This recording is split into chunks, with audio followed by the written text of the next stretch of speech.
Assalamu alaikum everyone. Today I'm going to be talking about 100 Ways to Motivate Yourself by Steve Chandler.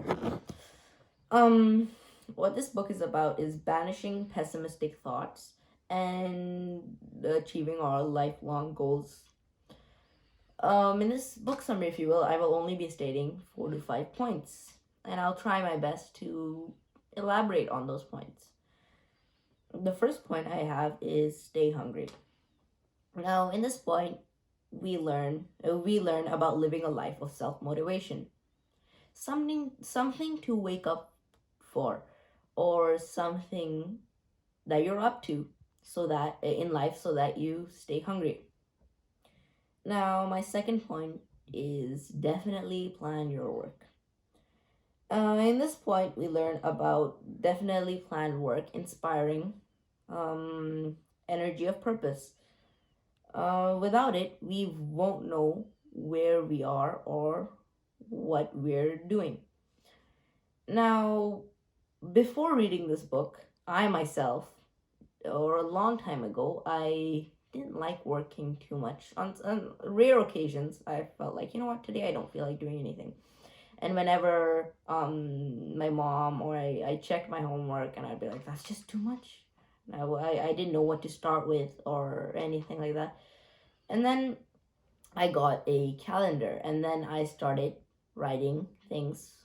If let's say if I had 7 things to do in a day, I would write them 1 to 7 in whatever order I picked, and I had to follow that order, and it helped a lot.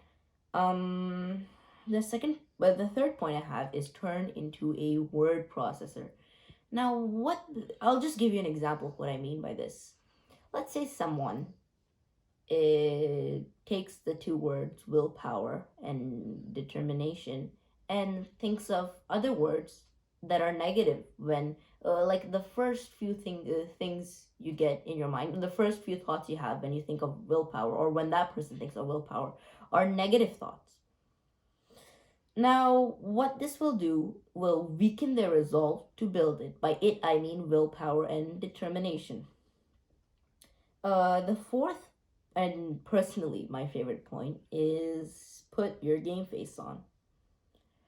Now, in this point, we learn that if we bring game elements into our work, game elements meaning time limits, personal bests, goals, into our work, we sort of work harder, and it kind of makes it, I don't know, we feel like working more.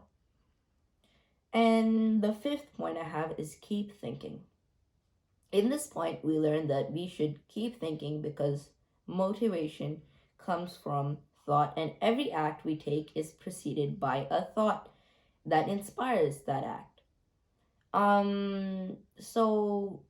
That's all I have today. Jazakallah for listening.